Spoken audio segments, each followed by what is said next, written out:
7h55 sur la radio des auditeurs. C'est une émission de littérature. Toute la littérature, ici, tous les genres, sous-genres et types d'écriture se rencontrent. Vous aurez droit à plus de découvertes de livres et d'auteurs. Ici, tous les genres littéraires et textes scientifiques se côtoient. Le point littéraire. Nouvelle saison. C'est tous les lundis, 15h, 17h55 sur la radio des auditeurs. Prenez le rendez-vous avec Jean-Jacques Foucault.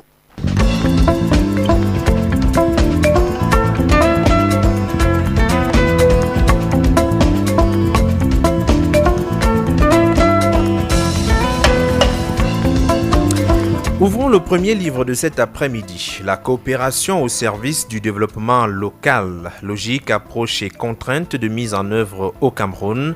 C'est un livre écrit par Eric Mekinda Bilunga, préfacé, on l'a dit, par le directeur général du FECOM, Philippe Camille Akoa. Le livre a été publié aux éditions de Midi. Eric Mekinda Bilunga, qui nous écrit cet ouvrage, est né le 30 octobre 1970 à Yaoundé, professeur hors échelle de géographie dans les lycées d'enseignement général. Il est également titulaire d'un master professionnel en management des organisations publiques de l'Institut supérieur de management public de Yaoundé, au service du Fonds spécial d'équipement et d'intervention intercommunale FECOM depuis plus de 20 ans. Il a développé une expérience approfondie dans les domaines de la décentralisation et de la coopération pour le développement. C'est le lauréat de la première édition du concours littéraire du FECOM. Il est aussi l'auteur de l'ouvrage « La communication dans la conduite des changements organisationnels » cas de la mise en place d'un logiciel de gestion intégré au FECOM, publié aux éditions universitaires européennes en 2020. Il est avec nous. Eric Mekinda Bilunga. Bon après-midi, bienvenue sur le point littéraire. Jean-Jacques, bonjour, merci. C'est un plaisir d'être là avec vous aujourd'hui. Un plaisir partagé. Vous avez déjà fait 20 longues années quand même au service du FECOM et vous avez pensé qu'il était peut-être temps de communiquer votre expérience sur les thématiques de la décentralisation dans un ouvrage. Dites-nous, comment est-ce que le livre naît dans l'esprit de l'auteur que vous êtes? Exactement, un peu plus de 20 ans, disons 24 ans que 24 je suis au FECOM. Et vous savez, l'une des faiblesses de nos administrations, c'est qu'il y a beaucoup d'écrits, beaucoup d'informations. Mais ces informations sont pour la plupart éparses dans les notes, les rapports rangés dans les tiroirs, etc.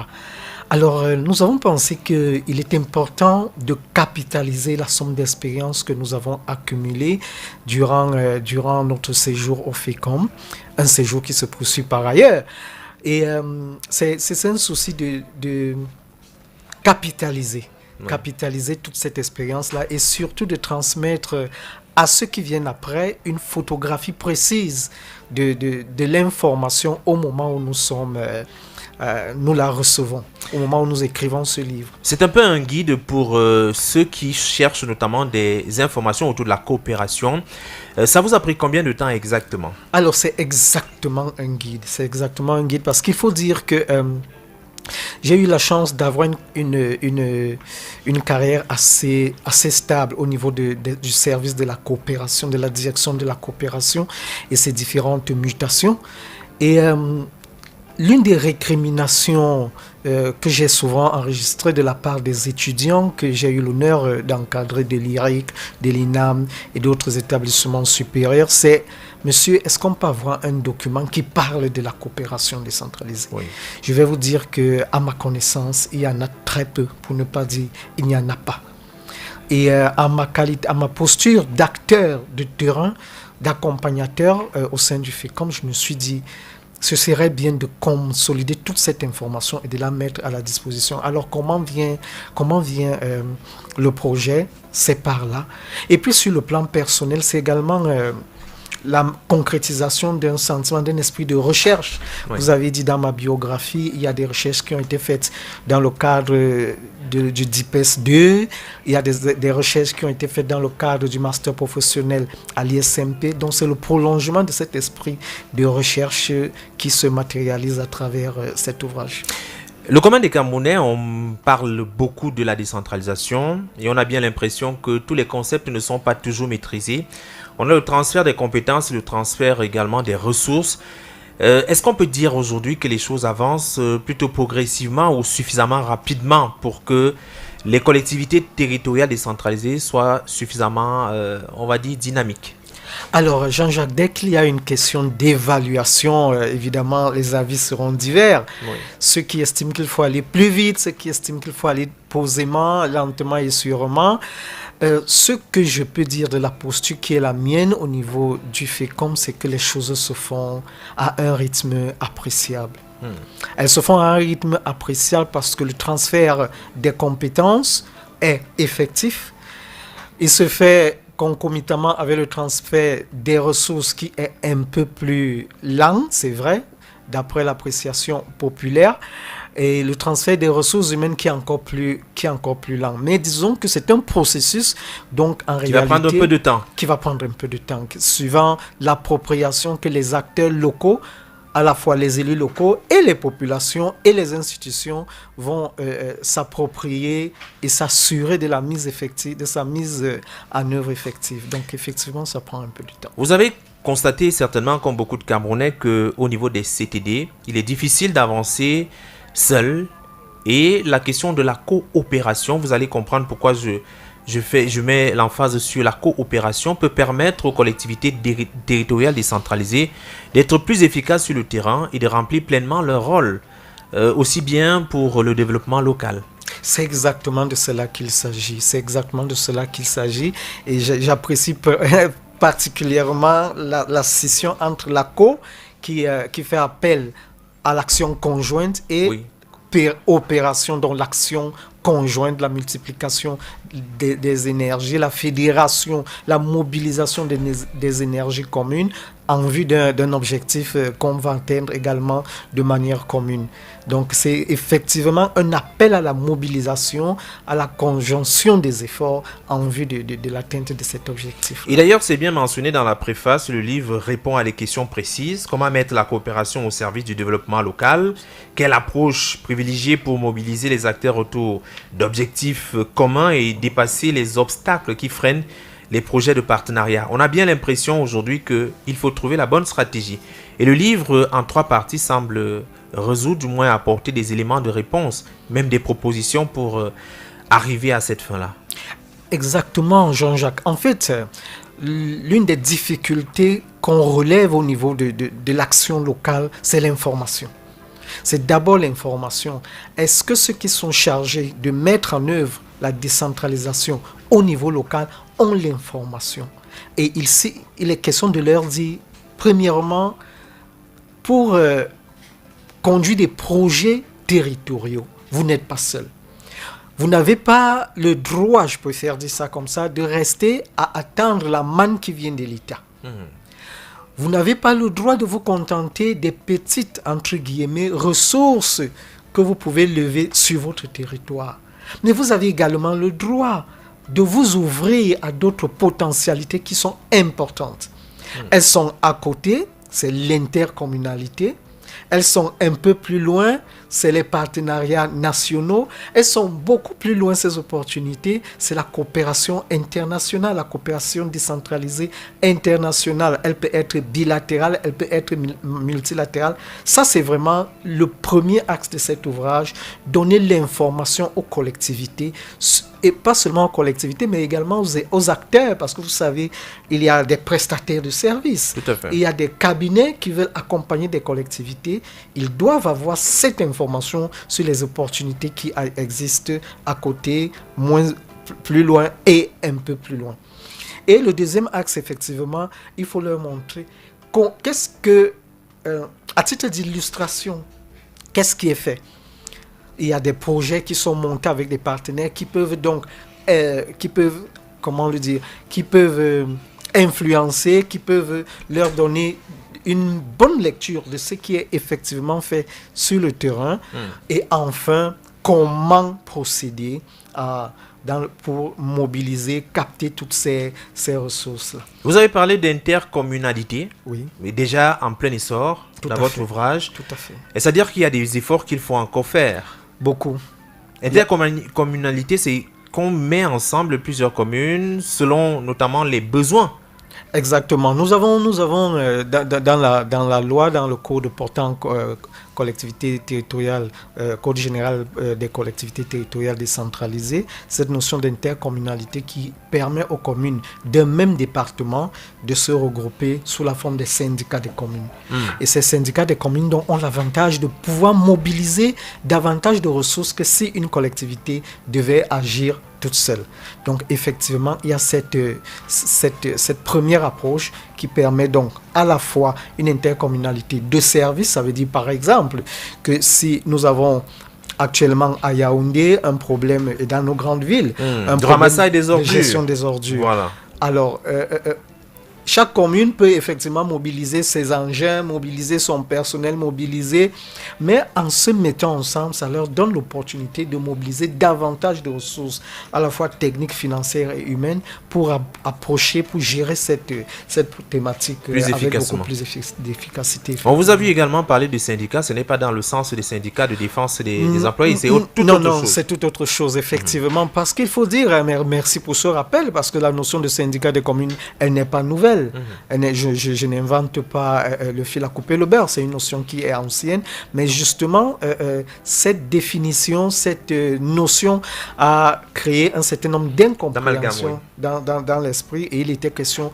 de l'affiner, de la ramener dans le contexte qui est le sien. Et aujourd'hui, davantage, au dernier pointage, il y avait une trentaine de syndicats de communes fonctionnels, au Cameroun, ce qui est faible par rapport au nombre de départements de notre pays. Donc il devrait en avoir un peu plus. Il devrait en avoir beaucoup plus, effectivement. On voit également au niveau des CTD, les mouvements associatifs qui se créent progressivement. C'est une belle dynamique également. Absolument, absolument, parce que les élus locaux ont certes la gestion transversale de leur collectivité, mais il faut savoir qu'il y a des thématiques qui sont à cœur, et nos élus actuels ont pris conscience de cette réalité, et ils ont donc développé des associations thématiques. Vous avez le réseau des maires pour l'économie sociale et solidaire. Oui. Vous avez le réseau des maires camerounais pour la nutrition. Vous avez le réseau des maires pour la lutte contre le sida. Vous avez les associations des communes pour la forêt. Vous avez les associations des communes de montagne, les associations de communes frontalières, parce qu'à ce moment-là, ça leur permet d'aborder, de gérer des thématiques qui leur sont communes, qui leur sont précises. Parce qu'en réalité, on ne peut pas avoir les mêmes problématiques que peut-être dans la zone du littoral. Exactement. Que c'est le cas dans la zone forestière. Ou la zone sahélienne, effectivement. Donc, à côté de ces associations fêtières, comme les communes et villes unies du Cameroun, l'association des régions du Cameroun, il y a donc ces associations thématiques qui permettent donc aux communes qui appartiennent, aux collectivités qui appartiennent au même microscope, au même microsome, de mobiliser donc des expertises qui leur sont propres et résoudre donc ces thématiques également qui leur sont propres. Votre livre s'intéresse à l'intercommunalité, c'est-à-dire qu'il faut travailler ensemble. Tout à fait. Mais vous pensez qu'il faut également qu'on s'ouvre sur le monde. Les communes peuvent aller chercher leurs partenaires un peu plus loin, à l'international. Il y a d'ailleurs des illustrations, des cas pratiques qui sont vécus en ce moment dans plusieurs zones du pays. Il faut davantage intensifier ce type de pratique si les communes veulent être efficaces. Tout à fait. Il faut dire également que pendant longtemps, nous étions dans la position extrêmement de demandeurs. La coopération, d'ailleurs on l'appelait l'aide publique au développement. Et depuis un temps, la coopération prend le sens du partage d'expérience. Oui. Le partage d'expérience fait que lorsque nous allons sur la scène internationale, que ce soit dans le cadre des rencontres internationales thématiques, comme vous l'avez évoqué, que ce soit dans le cadre des échanges entre collectivités, nous allons en apporteur. Chacun va présenter son expérience, laquelle expérience va donc être capitalisée par les autres. C'est vraiment un partage de bonnes pratiques qui permet donc d'enrichir, de s'enrichir mutuellement. Et comme vous avez parlé de coopération, nous sommes là dans la co-construction. Voilà. D'accord. Allez, on va marquer un break et on revient. Vous êtes fatigué des coupures d'électricité? La solution, c'est avec MTN Energy. Une lumière sans limite pour tout le monde. Retrouvez les kits solaires dans les agences MTN et les boutiques partenaires avec une garantie de 6 mois. Bisai University Institute 2026-2027 new academic year. New campus for the fulfillment of our students in HND, bachelor's degree and master's degree field of studies. Computer network and telecommunication engineering, software engineering, journalism, network and security. Welcome to our students at our new campus located at Kwabang, behind the headquarters of Renapo Finance SA, not far from the Vok-Eyege Junction, in a modern, calm, pleasant, comfortable and favorable environment, with an experienced and dedicated teaching staff, carefully selected, an administration that has placed the student at the center of all its priority, and the practice of bilingualism, which offer the possibility of studying in French in English. Contact 693-930231, 690-20-3708, 678-04-4201. Bisai University Institute, simply created for your well-being.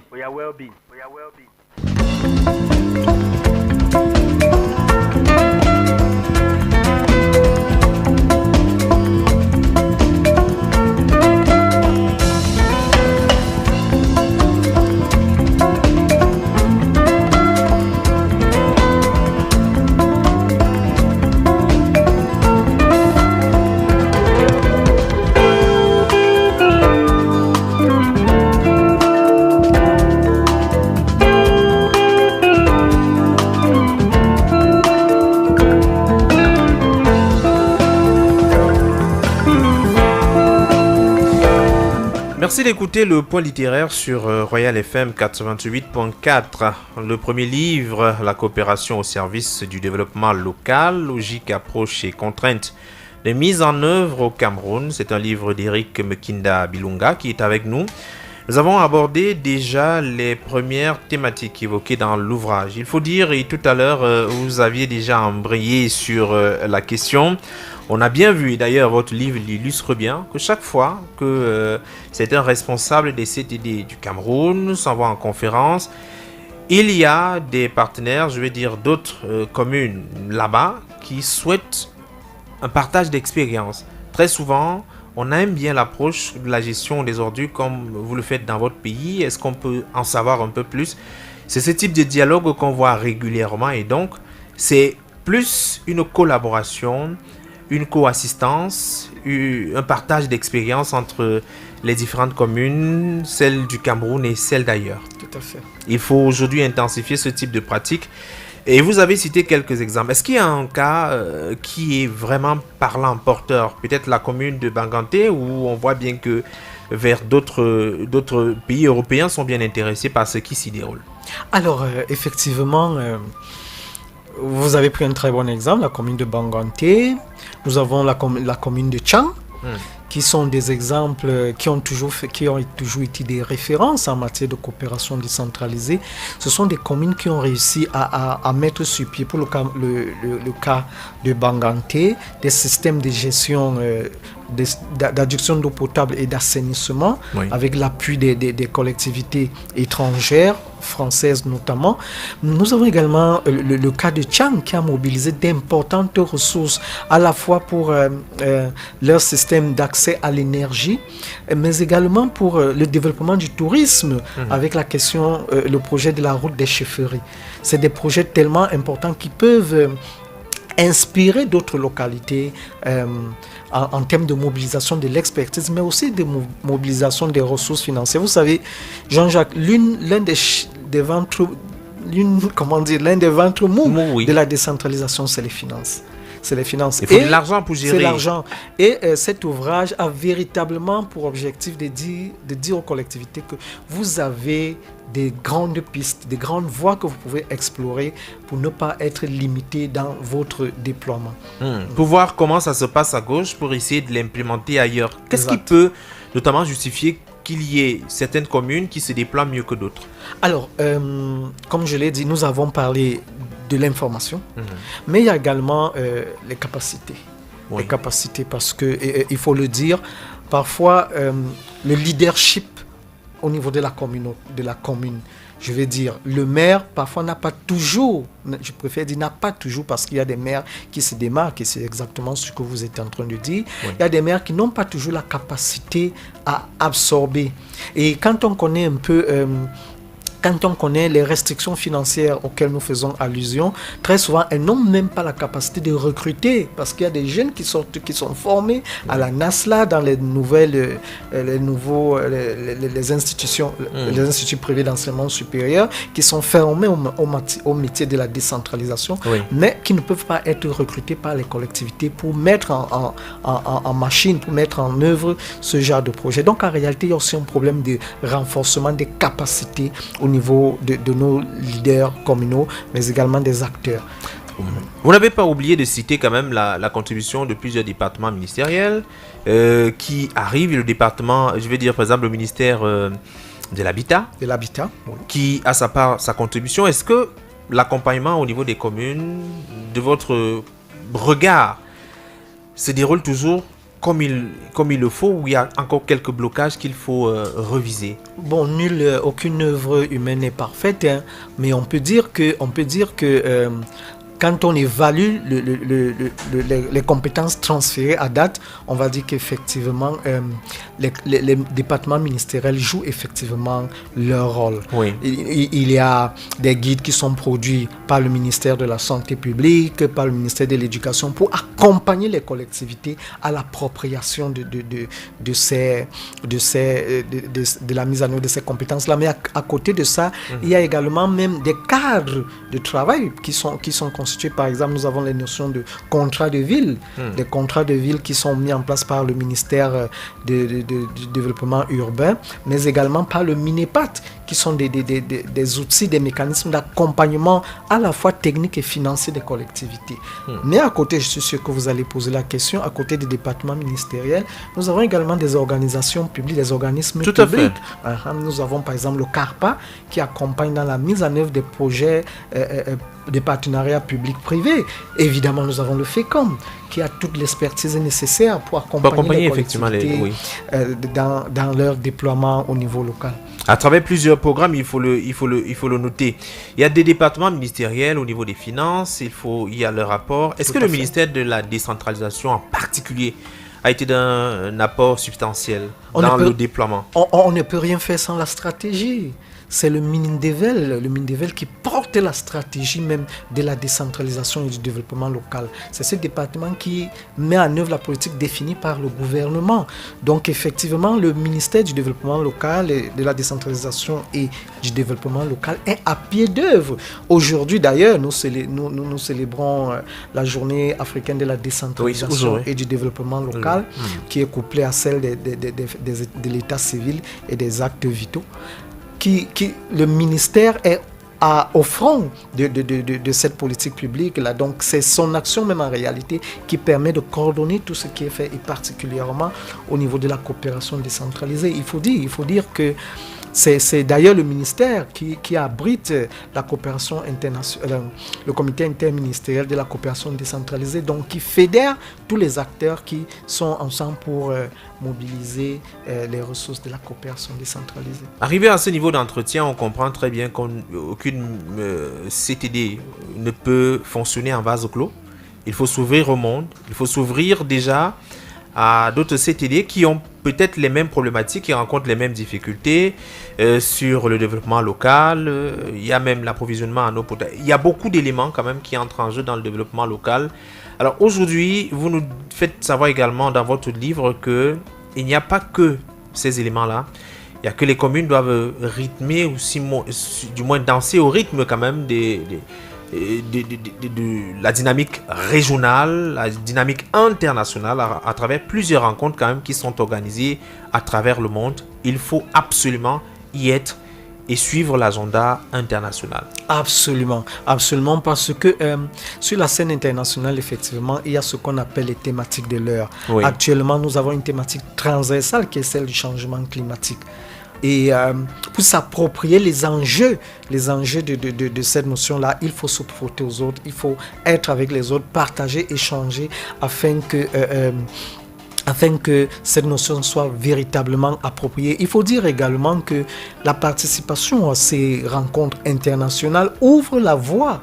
Elle ouvre la voie à de nouvelles opportunités. Par exemple, lorsque vous participez à une rencontre sur le changement climatique, vous avez la chance, l'opportunité de rencontrer des bailleurs de fonds qui sont spécifiquement orientés vers la mobilisation de ce que nous appelons les fonds verts, les fonds verts climatiques par exemple. Donc si vous n'allez pas à leur rencontre, vous n'allez pas à ces rencontres, vous aurez toujours un déficit d'information, un déficit d'appropriation qui peut vous faire perdre toutes ces ressources-là que vous pourrez pourtant mobiliser pour des thématiques que vous vivez d'ailleurs au quotidien.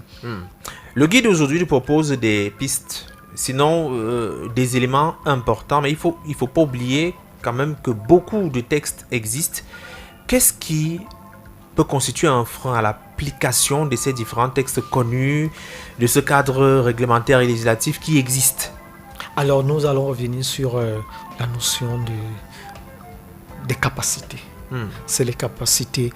Bon, sans être expert en la matière, en matière juridique et tout, il y a des débats qui sont portés sur la scène publique par rapport à l'applicabilité ou à la mise en œuvre effective des textes qui sont là. Il y a des discussions qui sont faites, mais je pense que le véritable problème, c'est d'abord l'appropriation. Si l'appropriation n'est pas précise, vous connaissez par exemple le problème de conflit de compétences entre la mairie de la ville et les collectivités, les communes urbaines d'arrondissement. Est-ce que les textes sont suffisamment clairs pour définir qui dit quoi? Si oui, pourquoi il y a ce conflit? Je pense qu'il y a un besoin de simplification, il y a un besoin de clarté à mettre dans ces textes-là. Il faut dire également, vous avez posé la question tout à l'heure en début de cet intéressant échange, de savoir combien de temps le livre, la production de ce livre m'a pris. Il faut dire que ce livre, j'ai commencé à le préparer il y a bien longtemps, sur la base des lois de 2004, des lois d'orientation de la décentralisation de 2004.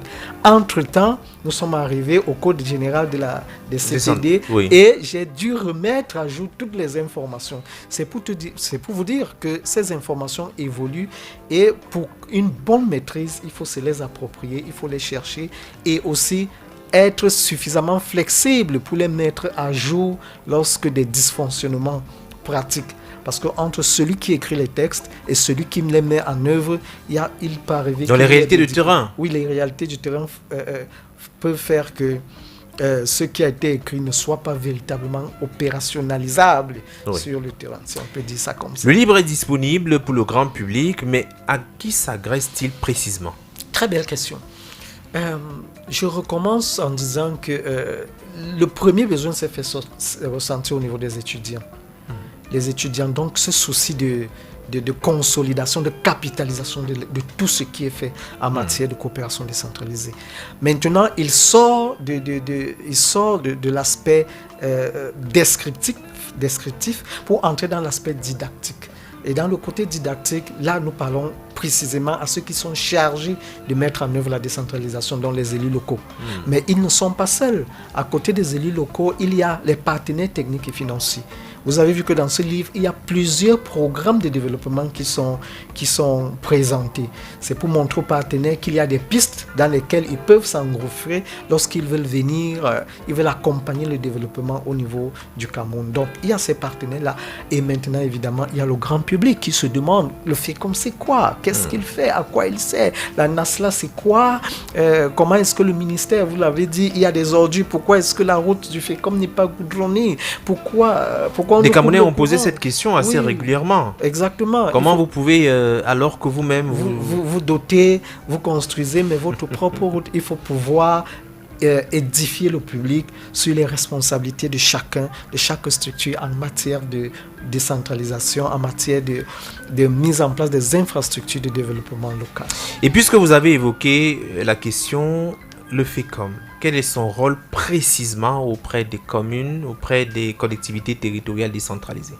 Alors, si vous allez sur le site du FECOM, vous allez voir que c'est un organisme d'État, c'est un établissement public à caractère économique et financier, dont le rôle est justement, d'après les missions qui lui sont confiées par l'État d'accompagner, je dis ça globalement, d'accompagner le développement local. Et cet accompagnement se fait de plusieurs manières. C'est un accompagnement financier à travers les concours financiers que le FECOM accorde aux collectivités. C'est également un accompagnement technique. Il faut dire que le FECOM a 10 agences régionales et au sein de ces agences régionales, nous avons des ingénieurs, nous avons des sociologues, nous avons des spécialistes qui peuvent donc vous aider à identifier les projets, à les monter et à monter des dossiers conformes, n'est-ce pas, aux exigences de la maison, de manière à pouvoir bénéficier de ces financements. Évidemment, il y a d'autres missions, le paiement des salaires des élus locaux, à la fois des maires et des conseils régionaux, etc. Mais globalement, c'est l'accompagnement, la facilitation du développement local. Pour pouvoir bénéficier des financements du FECOM, de l'appui du FECOM, l'expertise du FECOM, pas besoin d'avoir un long bras. Non, du tout. Du tout. Les communes, les collectivités territoriales décentralisées, il faut les dire comme ça. Et leur regroupement, parce que même les associations sont éligibles au financement du FECOM. Donc, non, on n'a pas besoin. Il faut juste comply, il faut juste satisfaire les exigences procédurales de la maison et vous pouvez bénéficier des financements. Donc il faut se rapprocher en réalité du FECOM pour savoir quelles sont les exigences en question. Il ne faut pas rester au quartier dire que le FECOM, on ne sait pas ce qu'ils font et tout. Et c'est pour cela, effectivement, c'est pour cela que le FECOM est présent en général dans la plupart des grandes rencontres sur le plan national. Le SAGO, le SAEDEL, Promote. Nous sommes présents pour échanger avec le public, pour informer le public sur tout ce qui est fait, de manière à ce que... Parce qu'il faut le dire qu'in fine, c'est la population qui est le dernier bénéficiaire, pour ne pas dire le premier bénéficiaire de l'action du FECOM, parce que toutes les infrastructures qui sont financées sont des infrastructures qui bénéficient aux populations. Donc, nous avons ce devoir de reddition de comptes et que nous essayons de satisfaire à travers la diffusion de toute cette information. C'est un livre qui est assez précis sur un certain nombre de pratiques, sur la coopération au service du développement local. Il faut le lire absolument. Et vous l'avez dit, c'est le grand public, ce sont les techniciens en la matière, ce sont des personnes qui opèrent effectivement dans le secteur. Tout à fait. Pour être mieux édifiés, pour savoir quels sont les départements ministériels qui agissent, les autres organisations étatiques également qui apportent leur part de contribution, en quoi est-ce que la coopération peut véritablement permettre aux collectivités territoriales décentralisées d'exercer et surtout d'arriver à remplir leurs charges. Le livre, où est-ce qu'on peut le retrouver? Alors, pour le moment, puisque c'est une sortie toute récente, nous sommes en train de déployer la stratégie de distribution avec mon éditeur, que je salue par ailleurs, les éditions de Midi, et leur directeur général, M. Eric Tchoumke. Le moment venu, pour le moment nous sommes en campagne d'annonce, mais le moment venu il sera disponible à la librairie du FECOM, mais également dans les grandes librairies de la place. Il y a un processus de distribution qui va se déployer au niveau national à travers les différentes régions, mais pour le moment nous sensibilisons et nous communiquons autour. Et, on espère qu'il y aura une grande rencontre certainement avec les acteurs des métiers de la décentralisation. Cela va de soi. C'est d'ailleurs le pivot de la communication qu'il y aura autour de cet ouvrage, avant donc la dissémination vers les structures porteuses, l'IRIC, la NASLA, les ministères, les régions, etc. Eric Mekinda Bilunga, merci d'être passé à la radio. Merci d'avoir répondu à quelques-unes de nos questions. Le reste du contenu de votre livre très fourni, c'est en bibliothèque qu'on trouvera. Écoutez, Jean-Jacques, c'est moi qui vous remercie, ainsi que toute l'équipe technique derrière. C'est un plaisir toujours de retrouver ce studio, et puis je serai toujours disponible pour échanger, que ce soit sur cet ouvrage ou sur d'autres sujets liés à la thématique de la décentralisation. Pause. Pourquoi j'écris? Pour que la vie soit plus diverse.